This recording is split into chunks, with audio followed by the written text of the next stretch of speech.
Well, I am excited to be here. It's a great day to study the economics of agriculture. I love what I do, and I am a Missouri native, and so Dr. Hatley set me up perfect because I was going to talk about irrigation. I grew up, our farm's on western Missouri, and we've been talking about adding irrigation to our operation for a long time. Some of our neighbors are, but I'm going to give you the framework that we use to make the decision not to in western Missouri, okay? And I don't have to tell you all, but agriculture is risky. We know that, right? We're willing to accept some of that because we have a livelihood that we love. We get to work with the land. We have something that's very rewarding to us. And so we're able to take some of that risk. But what I'm going to talk to you today about is something that I'm very passionate about, and that's risk management. And we spend a lot of time doing risk at Ohio State. And I'm going to show you some numbers that we calculated the last couple of years as I've traveled around the state. But I'll tell you first and foremost that if you're looking for a risk management strategy and you want your same level of profitability or your same level of returns, it doesn't exist, right? There is some trade-off between increased profitability and taking risk, right? We know that. You got to risk it to get the biscuit, as they used to say, or they probably still say, right? And so we're going to talk through a framework. Now, I've learned, I like frameworks, but I've learned that producers don't necessarily like frameworks. They want more tangible, applicable stuff, so that you all don't get as excited about frameworks as what we do in academia. But I am excited, and I am looking forward to sharing this. So I'm going to make a deal with you. I'm going to talk a little bit about a framework, and then we'll get into some action steps I think are maybe realistic and maybe even possible here in 2019. So I'm excited to be here. I'm thankful for the opportunity. And I just want to start off with a couple of logistics. First and foremost, we do run a site. We run two sites at Ohio State. I have the first one, farm management. We have a bunch of resources related to grain markets. We're continuing to build this. So it's me, and we're continuing to build this. We haven't had a lot of time the last year and a half because I'm not really sure who decided to put a trade negotiation, a farm bill, a new farm bill, and then prevent plant all within the same year. But it's definitely given me some job security, I'll tell you that. And so we do have a site, and then the farm office offers some tools by Barry Ward, and then Peggy Hall has her Ag Law blog on there as well. So just a couple of sites. This presentation and webinar will be down at the bottom. We have several webinars available too. So let's talk a little bit about an outline for today. I want to talk about what is risk. As I've traveled the state, I've realized that people continue to confuse risk and uncertainty. Okay, and to understand that is critical for what we're going to talk about today. We're going to talk about that framework that I talked about. I'm going to show you where you as producers and some of your fellow brothers and sisters have put your risk and where you place your risk sources. We're going to talk about management plans, and I'm going to give you those common challenges to grain marketing. It's kind of my action step, my takeaway from today. So my goal is to get us done by 12. That was what time I was supposed to be done. So we're running a little bit behind, but I'm going to get us caught up. I do want to point out it is my dad's birthday. So today's his 60th birthday. My mom sent me this picture this morning, so I threw it on here real quick. He's using his OSU seed gauge, and he's got an OSU hat on. Now keep in mind, I come from a very Mizzou, University of Missouri type family, so to get him to switch to that must show that Ohio State's got some really good qualities. And Aaron mentioned that I'm learning to love Ohio. On the way here, I played the Ohio State fight song to get me pumped up. So if that is not evidence that I am becoming to love Ohio, I don't know what is. Now, my mom would tell me that this picture of my dad shows his best side. I'm not sure Dad would want me to show this, but nonetheless, here we are. So let me start off and just explain a little bit about what we've done. This is a combination of slides. I don't expect you to realize this, but what I did is I took a couple of graphs from my Outlook presentations this winter, okay? And I threw them on a slide, not really, I mean, they're updated, but my favorite mentor, Alan Lyons, is here, one of my favorite mentors, and I'm sure Alan's been retired for a while, but I'm sure Alan has a slide deck in his briefcase that he pulls out and updates periodically, and if he gets asked to do a presentation, he's ready to go, right, Alan? I mean, maybe, yes, right? As Agriculture Outlook and marketing specialists, we do this. We come in, I give you 3 reasons why the markets might go up. I give you 2 reasons why the markets go down. I thank you for lunch, and I say, thank you for bringing me to Plain City, right? That's what we do, whether it's an Ag Outlook or whatever. But we're missing, this is only the first step of the equation. The second step of this equation is how does this fit into a risk plan? Okay, now most of the time we don't get to this, and producers would rather hear the first thing, and ideally what I'd like to say is you learn something from me, you go home and you apply this to your risk strategy. However, this winter, I was in Northwest Ohio. It was February 13th. I told this group of farmers, producers, that soybean prices looked pretty good, at that time. Futures price was 970. We were dealing for November. We were dealing with a 50-cent negative basis, so we're looking at a 920 cash price in Northwest Ohio. And I said, these prices don't make sense. And I said, it'd be to your wise to sell ahead. And the response I got back was, well, Ben, we can't sell something we don't have. And I said, well, okay. I said, well, can you make money at 930? All the heads nodded. And then I asked, well, how many of you are selling at 930? And not a single hand went up. Okay. Now I realize that there is some production risk here, but crop insurance has helped us with that, and we're able to be a little more aggressive on our risk management thanks to that. But we don't take advantage of some of these practices and solutions that we should. So we're going to talk through them. Just real quick, I want to show you, this is kind of my update for the market, my one-slide update. I think to this point, the markets are taking into account some yield reduction or some acre reductions. We've talked about the acreage. We've spent a lot of time talking about acreage. But what I've got here is this is the amount of acres in each state with poor to very poor crop conditions. Here, pretty quick, we're going to be starting to talk about yield and the quality of this year's crop and what's available to it. And so just something to think in mind and keep in mind as we start thinking about this. I think we could see a little bit of a market reaction, but prices don't have to go higher. There's a lot of grain still sitting out there. I know, because I've talked to several of you, and you've got grain sitting in your bin, and you've got this dream that, just like Neil Armstrong went to the moon, we've got dreams that corn prices are going to the moon. They don't have to. They can, but they don't have to. So let's start and talk about risk and uncertainty. First and foremost, risk involves making a decision. If you decide not to do something, that is making a decision not to. If you decide to do something, you're taking on that risk. The uncertainty part of it is what happens next. What is the deviation from normal? And we'll talk about this in just a second. But no decision equals no risk, and there are very few decisions within agriculture. In fact, I can't think of any that whether you decide to do or don't do something don't involve some type of risk. If you decide not to plant in a year, you're taking a risk on your financial position, especially if your operation depends on that income for your source. So what do we do? And this is where Dr. Hatley kind of set me up just a little bit. Enter economics. What I love. I go around and spread the gospel of economics all the time, and I love this. But it's a decision framework that I hope you can take and use. Now, it's one of those things that it's not attractive. It's not fun to do. I say it's not sexy at all, but it is one of those things that you need to do, and especially as margins become tighter and we start dealing with more and more challenges and more decisions, you're going to need something to fall back on that allows you to help make these decisions, because the average farmer faces 1,100 decisions each year. Okay, when we start taking that in and we start thinking about all the things that we need to manage, we become overwhelmed and we become stressed. And then it leads to poor mental health, poor health, and other things. So what does this look like? I've made a very simple returns and profitability function. Now this is very nerdy, I realize that. But basically, every decision you have can be made into this graph. Now there might be spokes that go out, so there might be phases that come out. But I've given you my intention is to plant corn. And I've given two possibilities. I can either get my corn planted or I cannot plant corn. Right? The two things you need to understand here and get a return metric is you need to know what the payout is for each one of those. Okay? You need to spend time and come out with the payout. So in the case for planting corn, I'm specifically just putting what my trend adjusted yield is for crop insurance, or what is my average yield for a 10-year period. Whatever that might be, that's what I'm planning if I get my crop planted. And then I'm going to take that times some average price, and I'm going to get a value for that, right? Or I'm going to get a price that I think. Now, I could go out from that and then start looking at price as a component, but you first got to start here. On the bottom side is not planting corn. Now, what I've simply done here is I've just taken what the crop insurance gives me in terms of a guarantee, okay? So that 150. The middle there where it says the P's, where it shows probability, okay, this is the occurrence of something actually happening. So what I'm showing there is that for a probability of getting my corn planted, 93 years out of 100, I'm going to get my corn in. 7 years out of 100, I'm not going to get my corn in.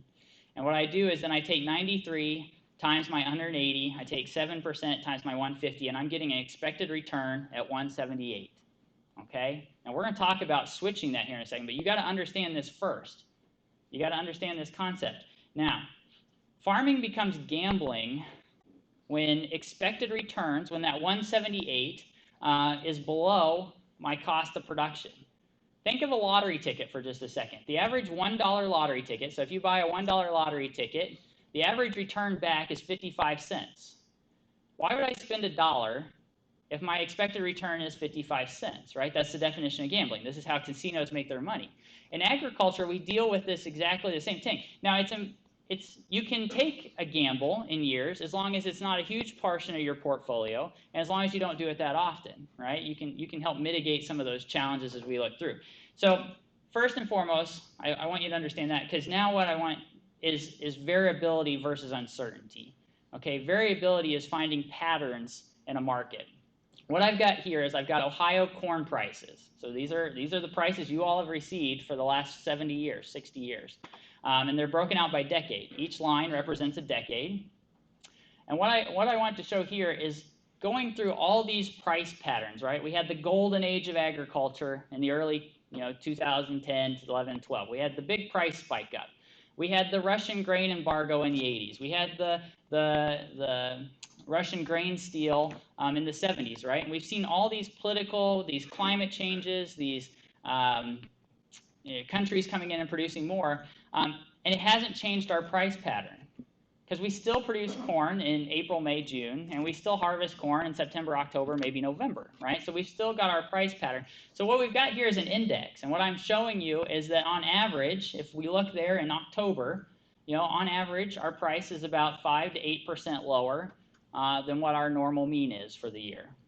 And it rises through the spring, early summer, peaks in the midsummer, and then falls to go back into harvest, right? Now, can it vary within a year? Absolutely, and it does. And I'll show that in just the next slide. But our patterns have not changed, and we can use this to our advantage. We can use this strategy to help us figure out, when and how do we put this into a marketing plan. So let me show you. This is just the 2010. So this is that same graph I just showed you where we saw the same price pattern. Now these are individual years, right? Probably the most noticeable one is the orange line there at the top. Now that's 2010, 2011. That was going into the late planting there in 2010 or 11 to help insulate prices and bring it up. If we look, the light blue line is our current year. Now I don't have June in the system yet, but I'm expecting it to continue to go up as we've seen cash prices continue to increase. So what am I saying here? Variability is our price pattern that I just showed you. The uncertainty is how different are we going to be from that average every year. That's our uncertainty. We know what's fact is that we have a price pattern. Our uncertainty is how different are we going to be. And so if I take what Aaron gave this morning, Dr. Wilson gave this morning, and I think about this increasing water, this chances of more water in the spring not getting planted, and I go back to my simple graph here, and I'm thinking about my decisions I've got to make over the long term. What I've done is I've now changed those probabilities based on what Aaron helped present this morning. Instead of 93 years out of 100, I'm getting my corn in. Now I'm only 85 years out of 100 getting my corn in. And look what it's done to my future payout.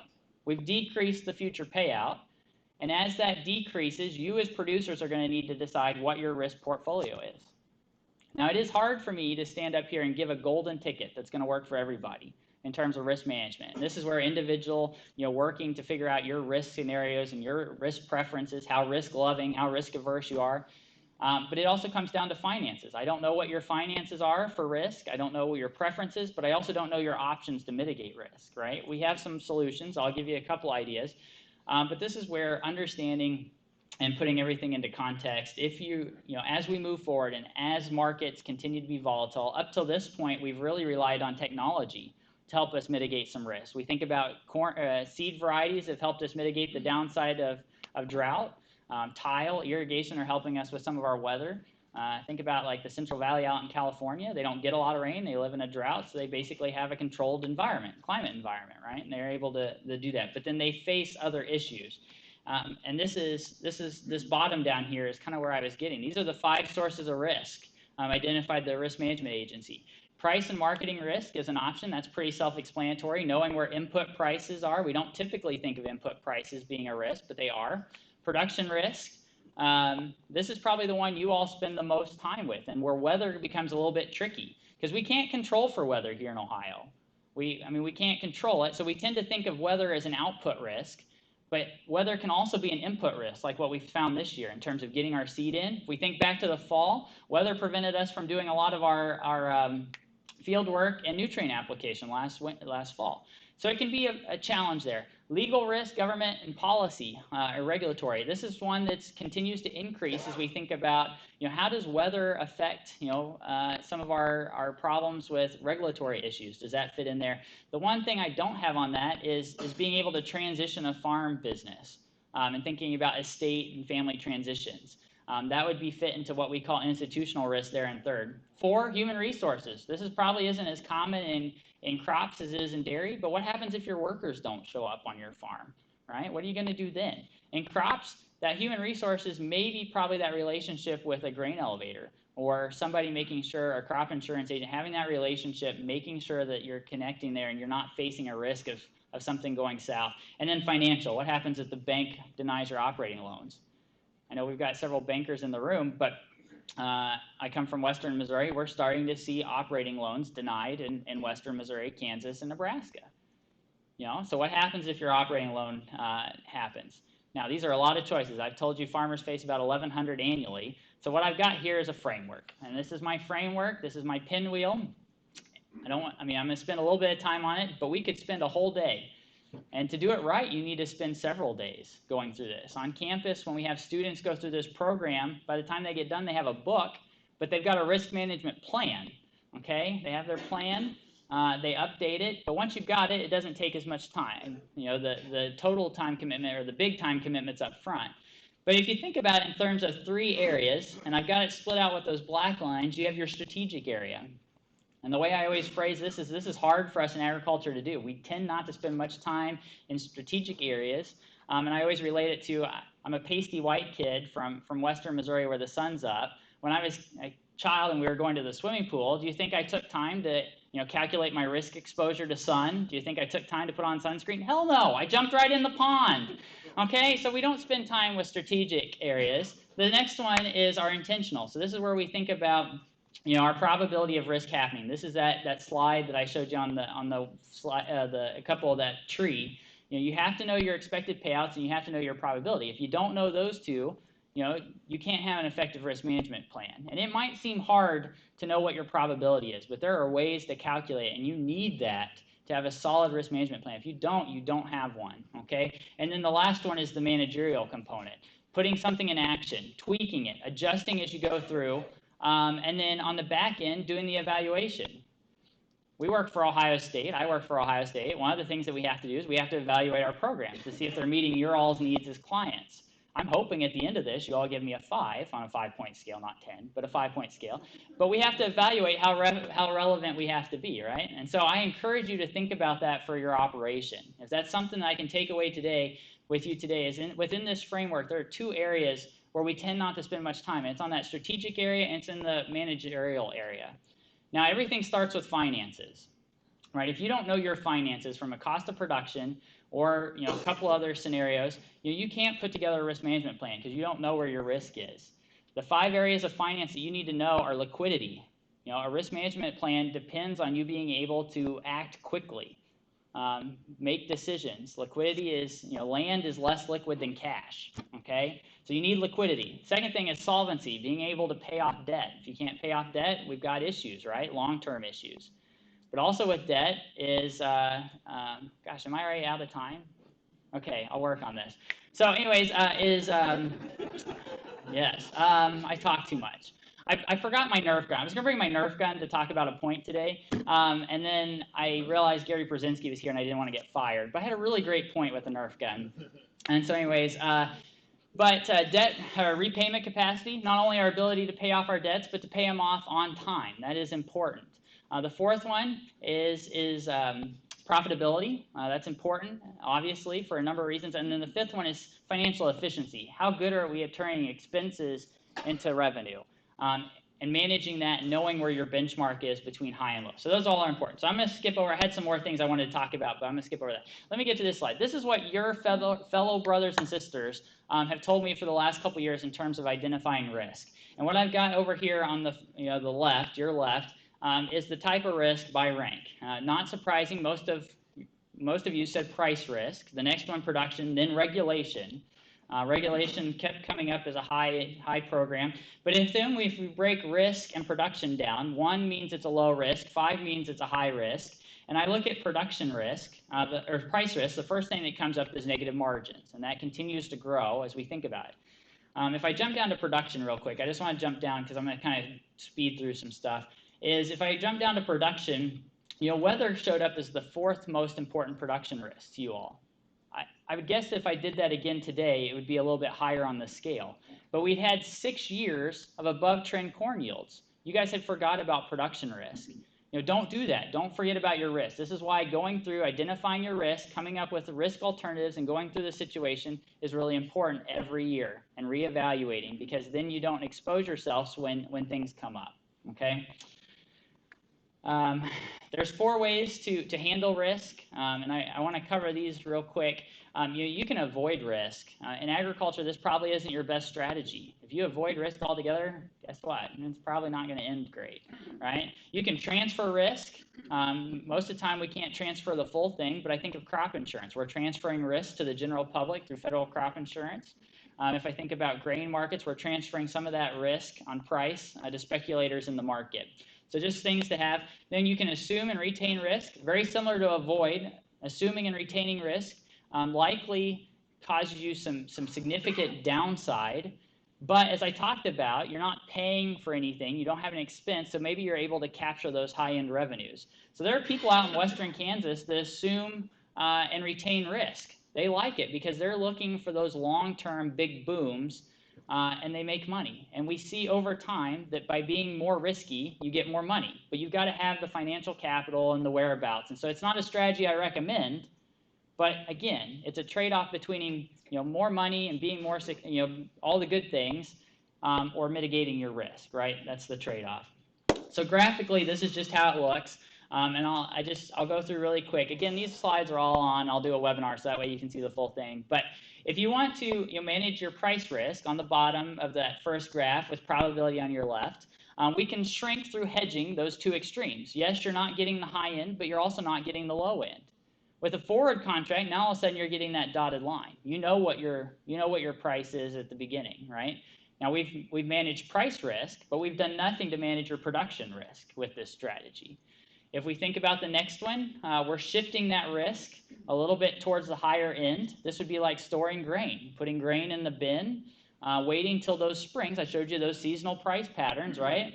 Putting grain in the bin, waiting till the spring, taking advantage of that market carry. Now, that's probably not a great strategy for this year coming up because we've got negative carry, or potentially we're getting small carry. It's not negative yet, but we're getting small carry. And hopefully I get to that slide, but we'll talk about that. And then the bottom 2 down here, with yield or with irrigation and drainage, we've tilted that risk to the positive side through drainage. Based on Aaron's talk, the first thing I would do and spend money at is put drainage in. To manage. I mean, that's it does shift that up, irrigation down on the bottom end too. I will tell you that in Missouri, I told you we were thinking about irrigation. If I go back to that payoff matrix, it doesn't pay.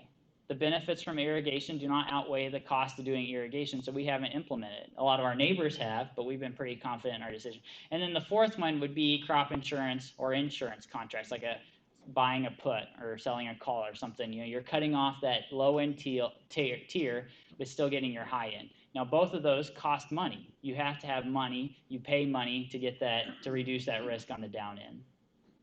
So just a couple of alternatives. Crop insurance is a way to transfer risk. It is bid at a premium.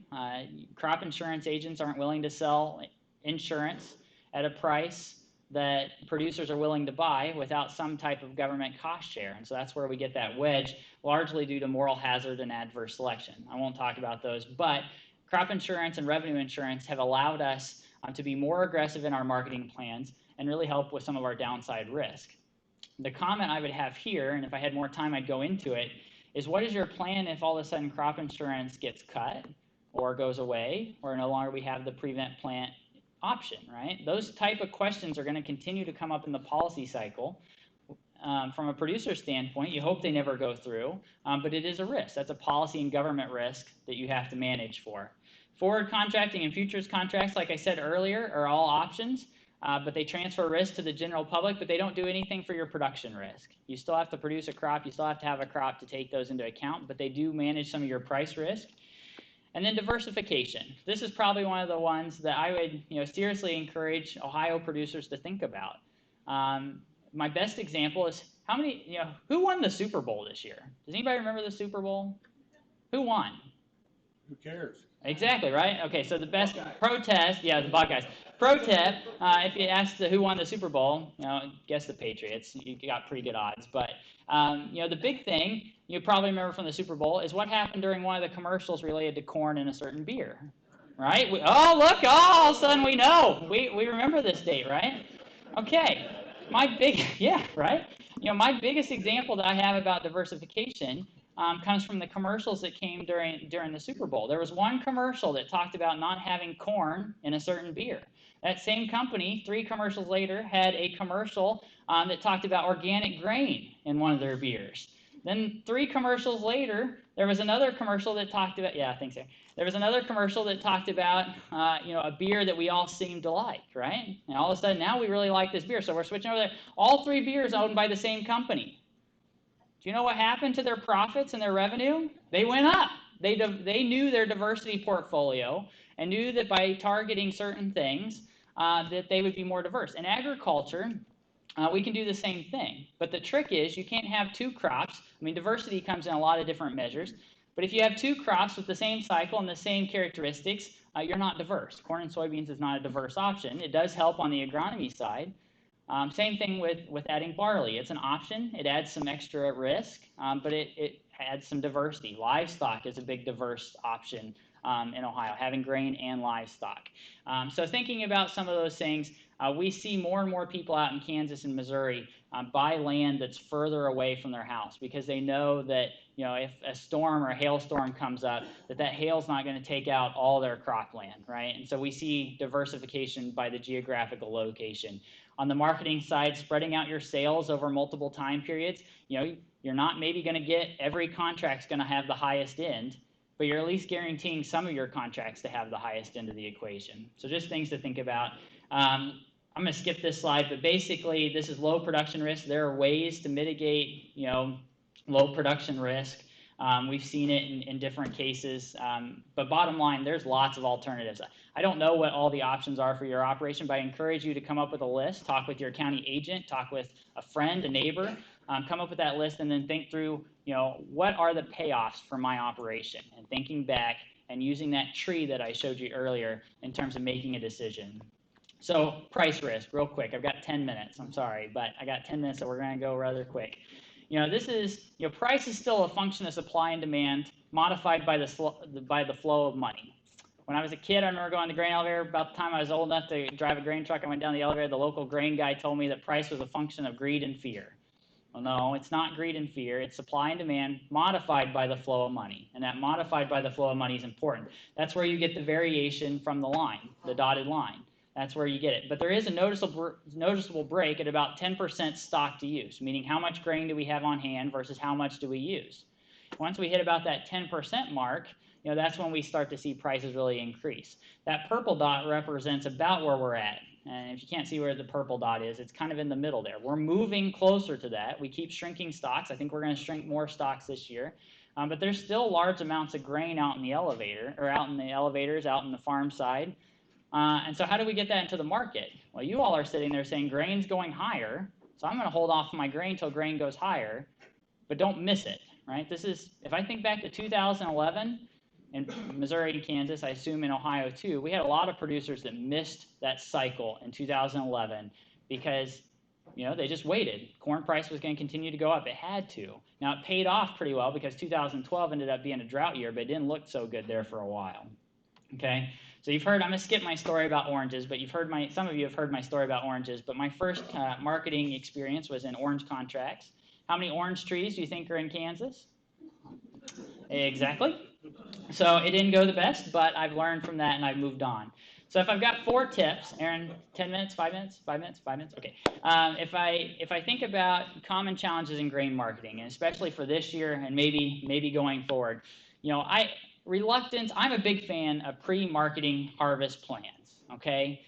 Now, farmers have a big reluctancy to this because, one, how can you sell something that you don't currently own?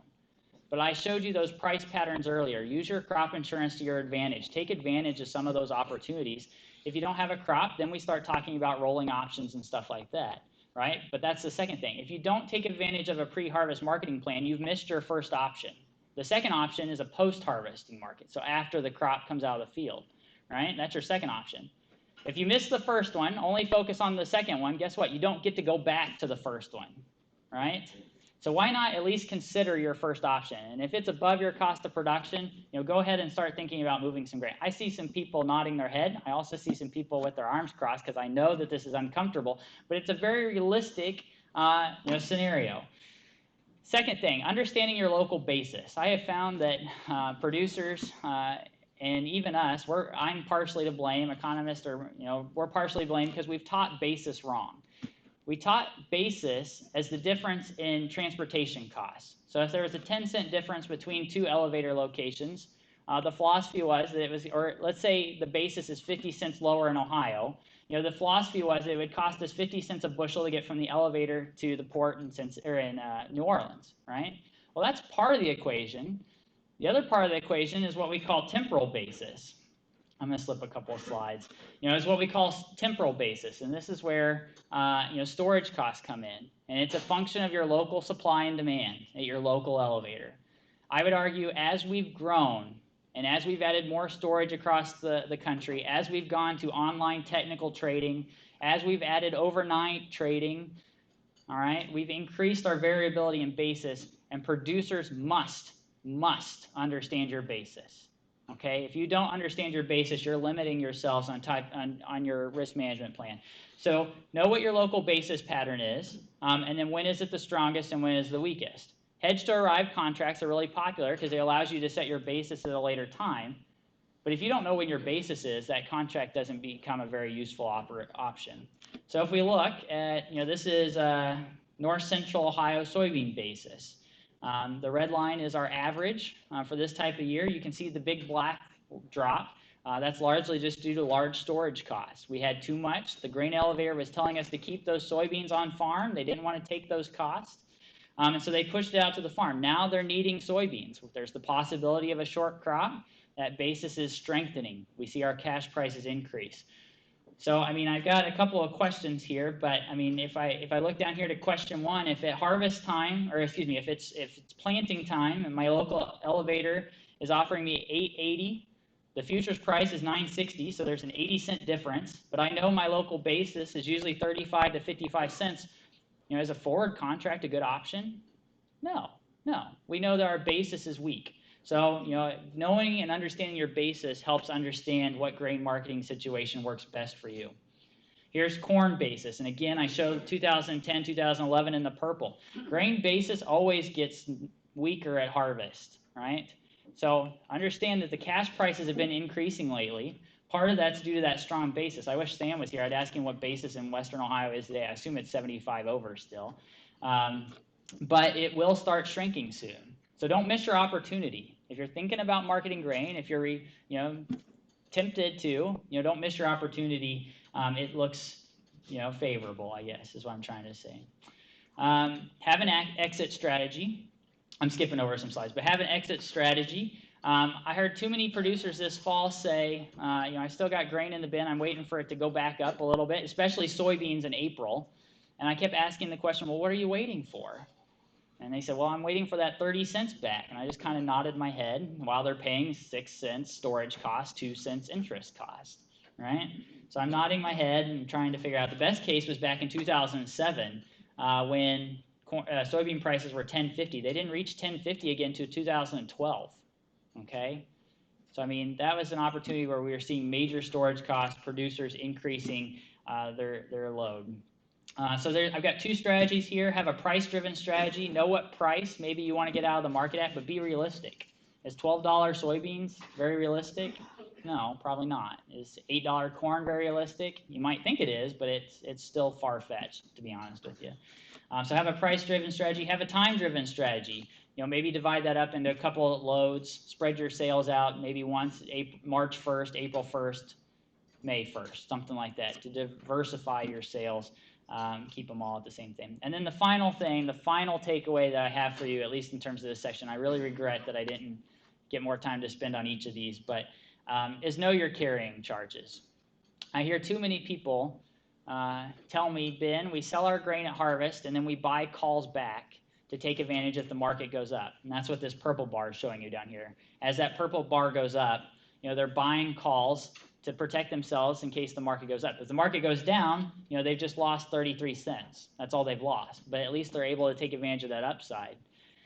My trouble with this is that only works if the market is inverted or narrow. The carrying cost is narrow. We see carrying cost narrow right now. If I look out to June right now, July, we're at like 23% full carry, 23% of our full carry. And I've got carry explained on this slide. Sorry, I probably should have switched these back around. But we're at 23% full carry. And so when carry is shallow like this, that strategy works out. But now I've got people, those same people that told me they sell at harvest and then buy a call for later on are now telling me, oh, we're going to put it in storage. Baffles my mind because they're paying for the storage cost under this strategy. If carry is full, you're paying for storage cost, even if you think you're avoiding your on-farm bin storage. So at the end of the day, are you going to lose more sleep if you sold and the markets go up, but you sold it at a profit? Are you going to lose sleep if you didn't sell and markets tank and fall out of the park, right? I guess I'm just trying in a way to be helpful to you and to help mitigate some of your risk. And I think, that's a very good question to ask yourself. So in conclusion, here's really my takeaways. I think we got to all of these. I skipped over some stuff, but figure out your risk preferences. You all have different risk preferences in terms of what you like, how much risk you're willing to take on, and how much risk you want to mitigate. It is a function of higher returns versus lower risk, right? That is a challenge. It's a trade-off, and I encourage you to think through that. We used to talk about managing your farm's risk. We are now at the point where you need to manage your individual field risk, okay? Pretty soon we're going to be talking about foot-by-foot squares in your field, to where I go out and we can tell a marginal cost and a marginal benefit function for each foot in your field. And I know that probably didn't make any sense, but you got to manage on a field basis. Know what those risk portfolios and your risk preference is for each field in your operation. Create a list of alternatives. My hope is for you to go home today and sit down and think of a list of alternatives, and then be creative. Talk to your neighbors, talk to your friends, talk to your county extension educators, and come up with a list, and then identify the payoffs for each other's. And then my last one is have a marketing strategy. Again, I go back, there's two parts to a marketing strategy, the pre-harvest and the post-harvest. If you miss the pre-harvest, you've only got the second one to fall back on. At least if you consider the first one, you've got two options, right? So at least consider a pre-harvest marketing strategy as well, but have a marketing plan in place, and then don't be afraid to ask for help if you need it. That's why we're here. That's why I'm at Ohio State, and I love what I do. Okay, so don't be afraid to ask for it. And then finally, just a little bit of promotion. We've got a number of events coming up. We've got our National Ag Outlook is in Ohio this year. So I don't know why I thought I needed to add one more thing to my plate. But our National Ag Outlook's in Cincinnati. If you want to come down, we've got a great line of speakers. Our Ag Outlook on campus will be November 2nd for Ohio. We do this every year. And then we're actively doing Farm Bill meetings. We're just finishing up the dairy margin coverage meetings. We'll be starting ARC and PLC meetings in September for those of you that need to make a decision between ARC and PLC. And so with that, that's my contact information. As always, if you need anything, I encourage you to lean on your land grant. We love being here for you. It's our job. It's what we love to do. So thank you. I'd be willing to take any questions anybody might have.